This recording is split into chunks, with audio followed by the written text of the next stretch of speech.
Quand le Saint-Esprit arrive sous la forme d'une colombe, cela ne signifie pas qu'il s'agit d'une colombe. De même, lorsque Jésus est arrivé sous forme humaine, cela ne signifie pas que Jésus est humain. Il est Dieu sous une forme humaine.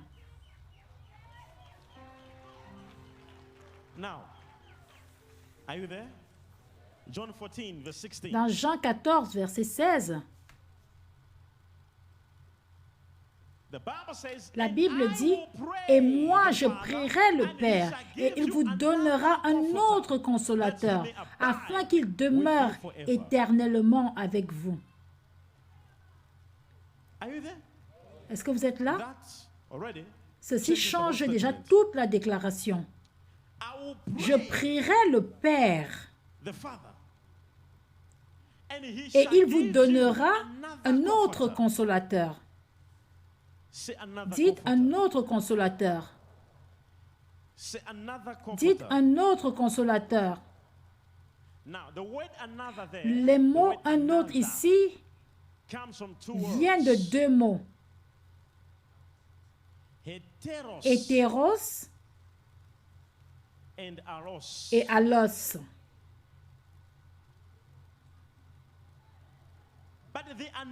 Mais les mots « un autre » utilisés ici se réfèrent à allos et non hétéros. Hétéros est la racine du mot hétérosexuel, qui se rapporte aux personnes de sexe opposé. Personnes de type différent, à des choses différentes. Quand nous parlons d'hétérosexuel, il existe un autre mot qui est allos. Allos est identique au mot homo, qui est la racine du mot homosexuel. Homosexuel signifie de type identique.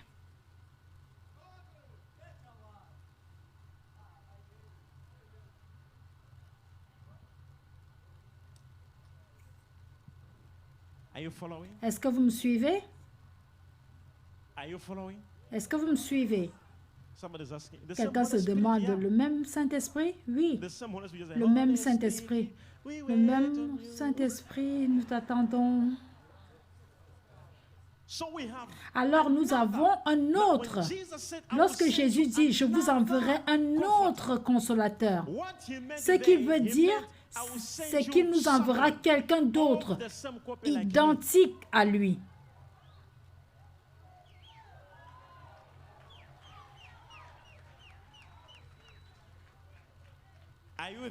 Est-ce que vous êtes là? Est-ce que vous êtes là? Combien suivent? Maintenant, prêtez attention à cette déclaration.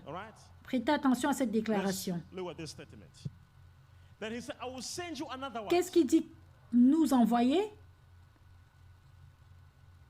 Un autre consolateur.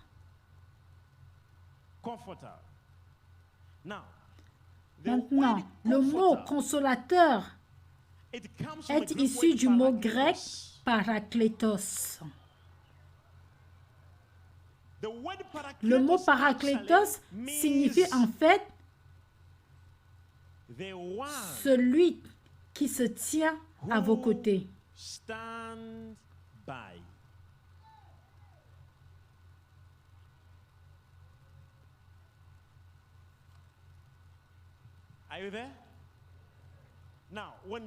Alors, lorsque Jésus dit qu'il nous enverra un autre consolateur, il veut dire qu'il nous enverra quelqu'un d'identique à lui qui se tiendra à nos côtés.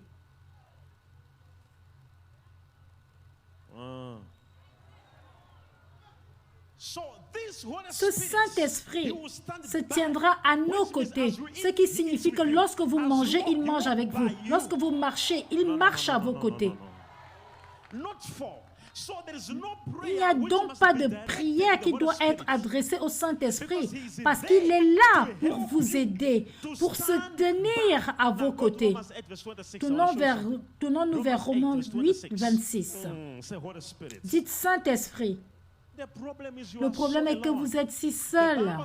La Bible dit de même aussi, l'Esprit nous aide dans notre faiblesse, car nous ne savons pas ce qu'il nous convient de demander dans nos prières. Mais l'Esprit lui-même intercède par des soupirs inexprimables.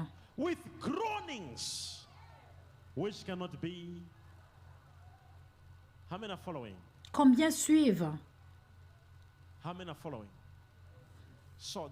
Dans le Saint-Esprit est l'allos parakletos. Dites à votre voisin allos parakletos. Dites allos parakletos, ce qui signifie un autre consolateur qui se tient à mes côtés. Peu importe ce que je fais, peu importe ce que vous faites, il se tient à nos côtés. Dites le Saint-Esprit. Le problème avec beaucoup de chrétiens est qu'ils prient le Saint-Esprit. En fait, il est là pour vous aider à prier. Vous ne devez pas lui dire « Oh Saint-Esprit, je te prie au nom de Jésus-Christ. » Nous n'adressons pas de prière au Saint-Esprit. Il est là. Sans lui, vous n'êtes pas un chrétien. Sans lui, vous ne pouvez pas prier. C'est lui qui vous rend apte à prier. Il est la puissance de secours. Dites la puissance de secours. Dites la puissance de secours. Alors, il n'est pas un vent, il n'est pas de l'air, un feu, une colombe, un nuage. Il peut apparaître sous une de ces formes, mais il n'en est pas une. Il est Dieu. Que dit Jésus-Christ? Il dit, je vous enverrai un autre consolateur, allos parakletos. Ce qui signifie que je vous enverrai un autre qui me ressemble, qui est ma copie identique.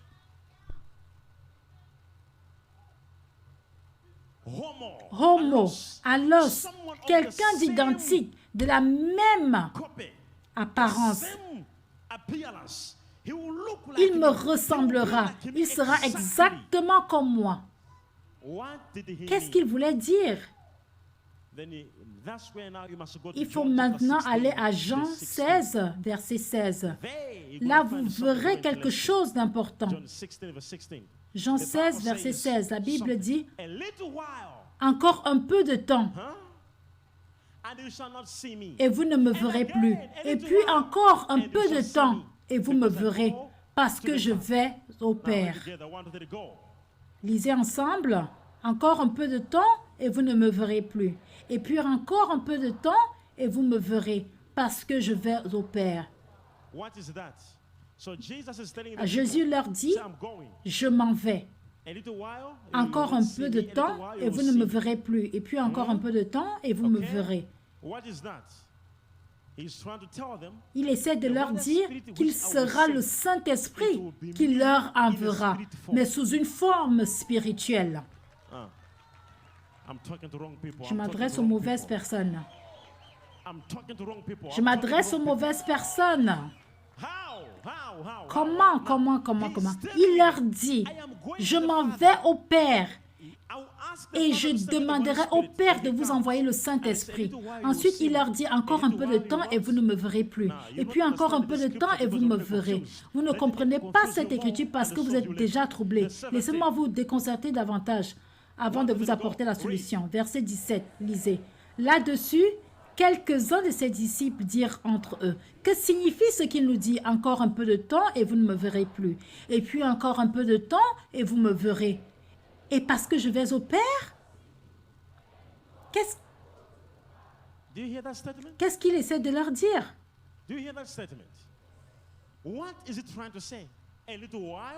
Encore un peu de temps et vous ne me verrez plus. Et puis encore un peu de temps et vous ne me verrez, parce que je vais au Père. Que signifie tout cela? Ils murmuraient et se posaient la question. Ils étaient confus, comme certains d'entre vous, vous l'êtes en ce moment. Le verset 18 dit, il disait donc, que signifie ce qu'il dit? Encore un peu de temps. Nous ne savons de quoi il parle. Verset 19. Jésus connut qu'ils voulaient l'interroger. Et il leur dit, vous vous questionnez les uns les autres sur ce que j'ai dit encore un peu de temps et vous ne me verrez plus, et puis encore un peu de temps et vous me verrez. En vérité, je vous le dis, vous pleurerez et vous lamenterez et le monde se réjouira. Vous serez dans la tristesse, mais votre tristesse se changera en joie. Est-ce que vous y êtes? Est-ce que vous y êtes? Pourquoi? Pourquoi doivent-ils être joyeux? Il leur dit qu'ils doivent en effet être contents de ce qu'ils s'en aillent. Pourquoi? Le verset 7 du même chapitre vous en apporte la réponse. Le verset 7 dit, « Cependant, je vous dis la vérité, il vous est avantageux que je m'en aille. Car si je ne m'en vais pas, le consolateur, qui est le consolateur? Le Saint-Esprit. Qui est le Saint-Esprit? Parakletos. Qui est le consolateur? Le Saint-Esprit. Non. Est-ce que j'ai dit qu'Alès Parakletos est le consolateur ou juste Parakletos? Parakletos. Dites Parakletos. Est-ce que vous m'écoutez? Si j'étais votre enseignant, je crois que vous vous en sortiriez tous avec une mention. Félicitations pour la première fois. Vous êtes en mesure de comprendre de cette manière. Maintenant, dites Parakletos.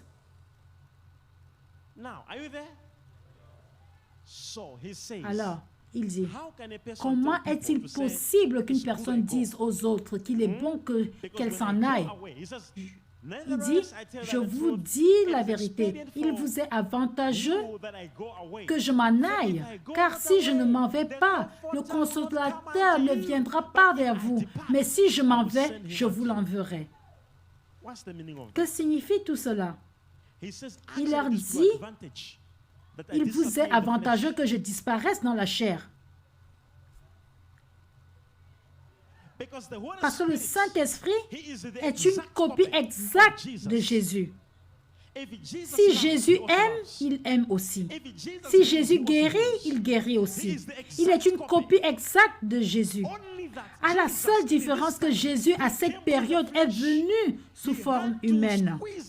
Il a dû se compresser sous une forme humaine. La Bible dit, la puissance du Saint-Esprit viendra sur toi, Marie. C'est pourquoi le Saint-Enfant qui naîtra de toi sera issu du Saint-Esprit. Ce n'est pas la chair qui viendra sur toi, mais le Saint-Esprit. Et ce qui en sortira sera du Saint-Esprit. C'est en fait le Saint-Esprit qui est descendu sur Marie. Ce n'est pas la chair. Ce fut le Saint-Esprit qui descendit sur Marie et produisit la chair. Et Jésus est né dans la chair. Tous les miracles qu'il a accomplis. J'ai entendu quelqu'un dire que son souhait était de vivre à l'époque de Jésus. C'est une idiotie. Parce qu'il n'est plus sous cette forme. Il est maintenant Jésus sous une forme spirituelle.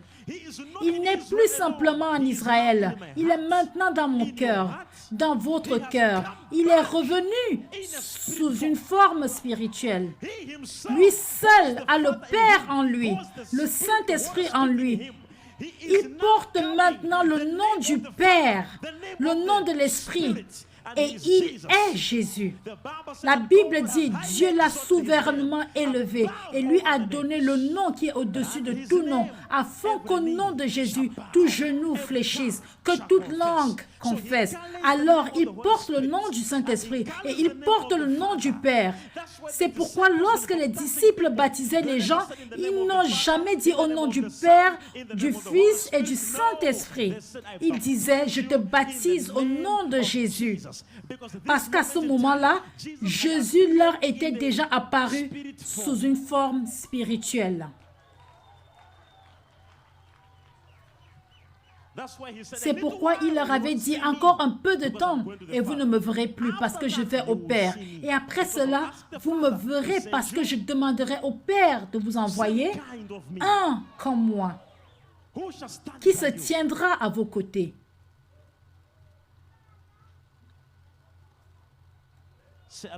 Dites Allos Parakletos. Répétez Allos. Dites à votre voisin, tu as intérêt à écouter.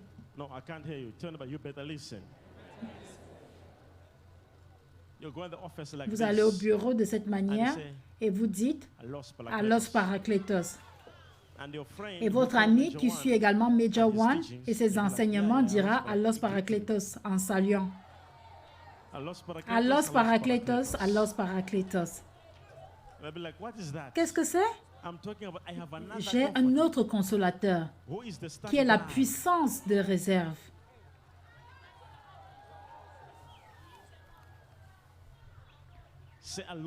Dites Allos Parakletos. Dites à votre voisin, j'ai quelqu'un qui se tient à mes côtés. Répétez-le. Je ne vous entends pas, je ne vous entends pas. Et Jésus dit en fait qu'il vous est avantageux que je m'en aille. Avez-vous déjà entendu quelque chose de la sorte? Vous voulez que quelqu'un reste avec vous, mais il vous dit non, il est avantageux pour toi que je m'en aille parce que je reviens, pas comme je suis actuellement. Je ne suis pas qui tu vois présentement.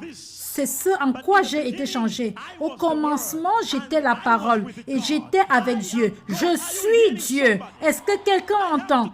Je dois m'en aller pour votre propre avantage, mais je reviendrai sous une forme spirituelle.